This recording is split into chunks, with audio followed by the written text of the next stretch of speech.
In Luke 14, verse 25, it says, "Now great crowds accompanied him, and he turned to them and he says, 'Hey, if anyone comes to me and doesn't hate his own father, mother, wife, children, brothers, sisters, yes, even his own life, he can't be my disciple. And whoever doesn't bear his own cross and come after me cannot be my disciple.'" Jesus says something very strong.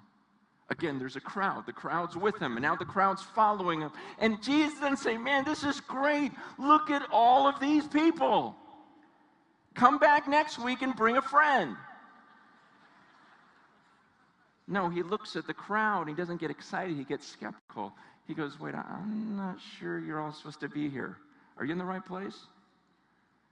Because you can't really follow me unless you hate your father, mother, wife, kids, your own life. You ready to pick up a cross and die with me? If not, you're in the wrong room. That seminar's over there." You see, if Jesus were here, he would walk out those doors and say, "Look, I'm going out there, and if you want to follow me, it could be that when you walk out those doors, you never see your family again. You still want to follow me?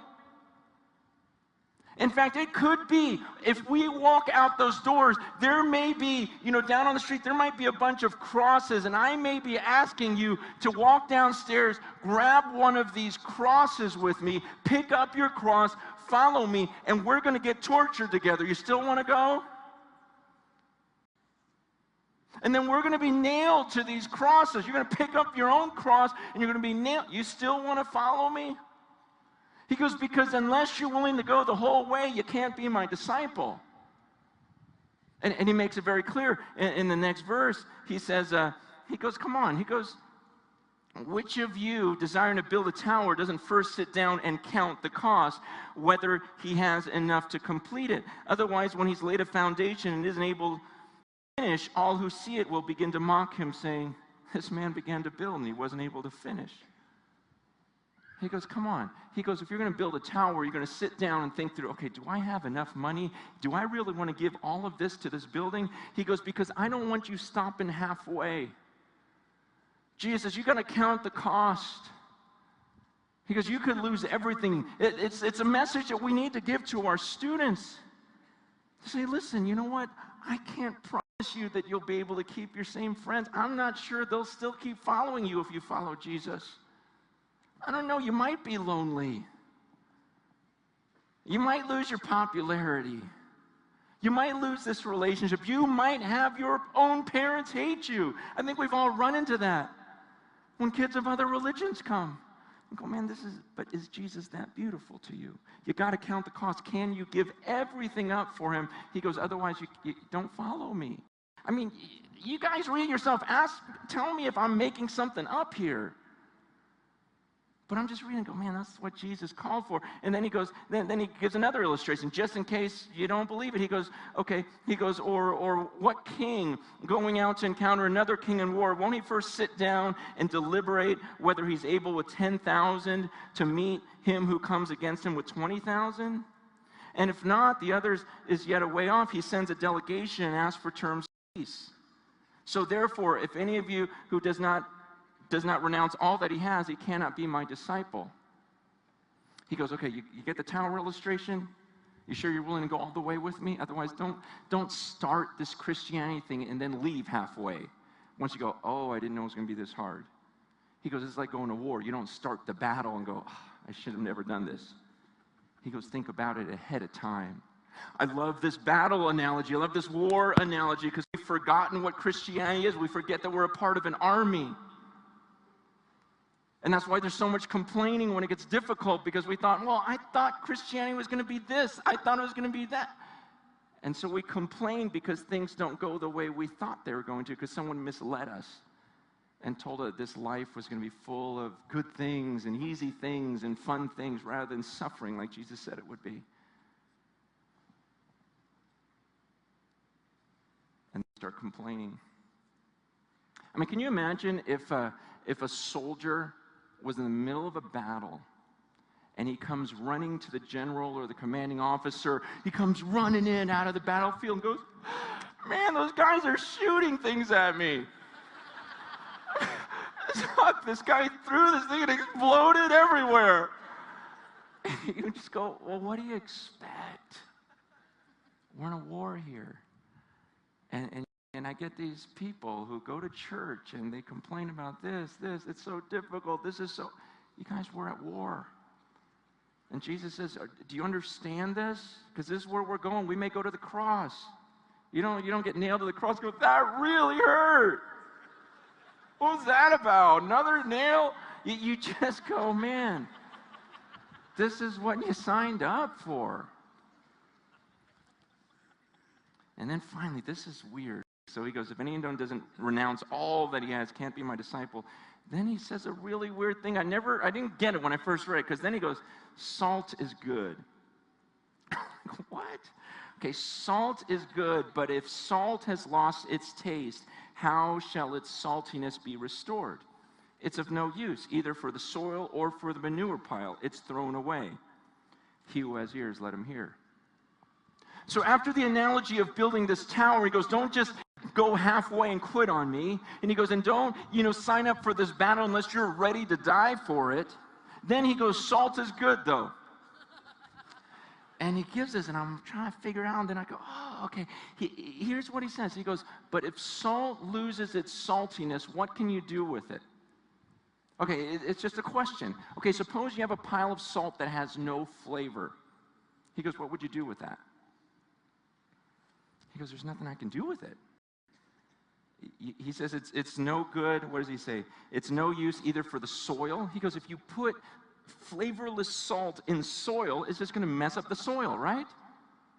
And he says this white powder stuff, he goes, it's not even good enough for the manure pile. He goes, manure, at least you can use to fertilize stuff, but this white powder with no flavor, what are you going to do with that? You throw in the manure pile, it's going to ruin the manure. And I realized, do you see what Jesus is saying? He's saying, look, if you may look like salt, you may be another body in this pile. He goes, but if you don't have the flavor, if you don't have the flavor to go all the way with me, if you don't have the flavor to pick up your cross and follow me, go into war knowing you're going to die with me, to build the tower all the way, he goes, then what use would I have for you? He goes, I don't know what to do with those of you who aren't ready to go to the cross with me. I don't have a use for you. You're like flavorless salt. I don't know what to do. I can't throw you in the dirt. And then when he says you're not even fit for the manure pile, do you understand what he's saying there? Jesus is saying you would ruin crap. So if I had a pile of crap and you're standing, I'm like, get off, you're ruining my crap. Because I have use for that. At least that can fertilize soil. But you, this half-committed, you're not willing to go to the cross. You're not willing to build the whole tower. You're not willing to go to the war to the end. You're not willing to renounce everything you have. He goes, I don't have use for you. I'm not going to water and fertilize you. See, this is the commitment Jesus called for. I think we all know it when I read the Bible. When you read it alone, it's just, okay, now what do I do? Because it doesn't make sense. I mean, for example, let's say this is salt, okay? Let's say this is real salt, okay? Pretend you got some real salt here. Okay, just a little bit of real salt, okay? You got a little bit of real salt. Can you see it? There you go. This is the real stuff. It tastes like salt. It works like salt. But then let's say I've got a bunch of this flavorless salt, okay? In this cup is a bunch of salt, let's say, that has no flavor. Okay? You got that? Real salt, flavorless salt. Who in their right mind would take the flavorless salt and go like this and mix it in with the real salt? What would be the point in doing that? Is there a point in doing that? There is. So you can walk around and go, look at my pile. Look how big it is. Look how big my pile is. I got a big old pile. But a pile of what? See, I realize I like this. I like having a big pile so I can show everyone. Say, look what I made. I like big crowds. I cannot lie. And you youth pastors can't deny. It's just more fun, isn't it? To just have a big pile, a big crowd. I don't want just a few little followers. I don't want a dozen. I don't want this. I don't want that. And Jesus goes, man, but don't you understand? Jesus, when he saw the crowds, he goes, I don't have use for all of you. In fact, I don't even know what to do with all of you. You got this half-committed thing. You're not willing to go to the cross. You can't be my disciple. And I know some of you are going, well, okay, but isn't there a difference between a disciple and a Christian? Oh, man, I don't see it.